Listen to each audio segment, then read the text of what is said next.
थोड़ा थोड़ा slender margin जिसे कहा जाए कि थोड़ा थोड़ा हो रहा है। तो 3000 से अगर देखें, 3000 से जो कम की जिसमें मार्जिन है वो ज़्यादातर सीट्स हैं, केवल 12 सीट्स ऐसी हैं जिसमें बीजेपी की एक कंसोलिडेटेड बढ़त मुझे साफ तौर पर दिखाई दे रही है। और बहुत मुझे लगता है कि अब भी जो है 3 से 4 राउंड हुए हैं, तो अभी भी किसी निष्कर्ष पे या कोई कंक्लूजन ड्रॉ करना मुझे नहीं लगता। हो सकता है कि ये वो एरिया खुले हो जहाँ पे बीजेपी को बहुत ज़्यादा बढ़त मिली हो, और अभी वो एरिया खुलने बाकी हो जहाँ पर जो है कांग्रेस के जो है ज़्यादा वोट बैंक रहा हो। तो मुझे लगता है कि अभी कोई कंक्लूजन नहीं, क्योंकि काफ़ी देर से मैं यही ट्रेंड देख रहा हूँ और इस ट्रेंड में साफ तौर पर दिखाई दे कि बड़ा थिन मार्जिन 6 और 7 सीट पर तो बड़ा थिन मार्जिन बना हुआ है। तो मुझे लगता है कि 6 और 7 सीट का ही फर्क है। अगर बीजेपी 46 पे चल रही है और कांग्रेस 37 पे चल रही है, अगर 6 सीट इधर से उधर हुई तो निश्चित रूप से एक पार्टी दूसरी पार्टी से फिर आगे निकल जाएगी। तो मैं इस वक्त कोई कंक्लूजन नहीं ड्रॉ कर सकता, लेकिन ये साफ दिखाई दे रहा है कि बीजेपी का जो कंटेस्ट था, जिस तरह से एग्जिट पोल के आंकड़े आ रहे थे, कहा जा रहा था कि हरियाणा में एक प्रचंड बहुमत के साथ कांग्रेस आ रही है और हंग असेंबली जो है जम्मू एंड कश्मीर में बनती हुई दिखाई दे रही है, बिल्कुल उलटफेर दिखाई दे रहा है। अब मुझे लगता है कि एग्जिट पोल्स का शायद ये दूसरा वो होगा जब जिनकी विश्वसनीयता पर सवाल खड़ा होगा, क्योंकि बिल्कुल एकदम उलटफेर हुआ है। वहाँ एकदम प्रचंड बहुमत से जेकेएनसी आ रही है कांग्रेस के साथ मिलकर, और यहाँ पे जो है मामला फंसता हुआ नजर आ रहा है फिलहाल। तो मुझे लगता है कि जितने एग्जिट पोल्स हैं या तो कमरों में बैठ के आज की तारीख में कर लिए जाते हैं या कैसे किए जा रहे हैं उसका थोड़ा समझ से परे है, क्योंकि ये दूसरा मौका है। प्रवीण आप विश्वास कीजिएगा, ये दूसरा मौका है, क्योंकि मैं इलेक्शंस बड़ा क्लोजली देखता हूं। तब भी मैंने कहा था लोकसभा में, शायद आपको याद होगा कि 240 सीटें के आसपास भारतीय जनता पार्टी पहुंचेगी और वो 400 के आसपास आंकड़ा चल रहा था।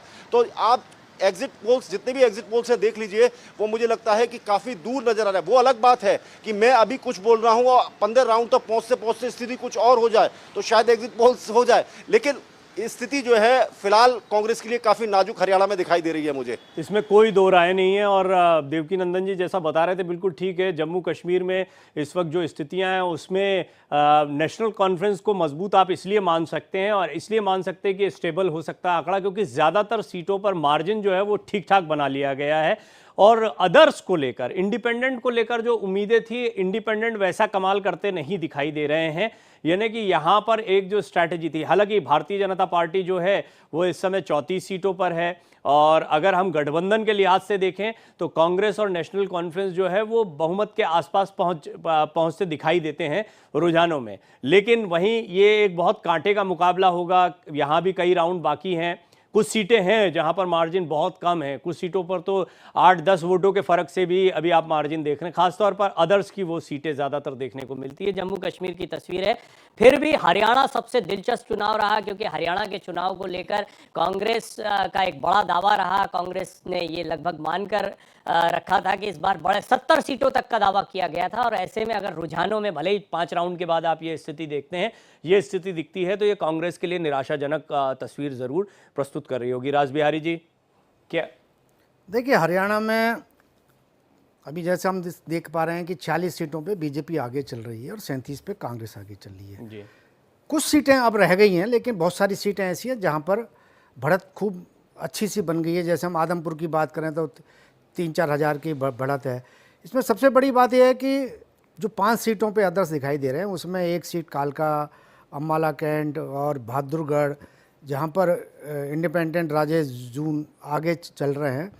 उसी तरह से देखेंगे तो भारतीय जनता पार्टी कालका में, मतलब कालका में मान के चला जा रहा था। भारतीय जनता पार्टी जो विनोद शर्मा मंत्री रहे हैं, उनकी पत्नी को भारतीय जनता पार्टी में ला के चुनाव लड़ाया गया, वो पीछे चल रही हैं। 2-4 सीट ऐसी जहाँ बीजेपी तीसरे चौथे नंबर की पार्टी है, और कई जगह कांग्रेस भी 3-4 सीटें ऐसी जहाँ कांग्रेस चौथे 5वें नंबर पर पहुँच गई है।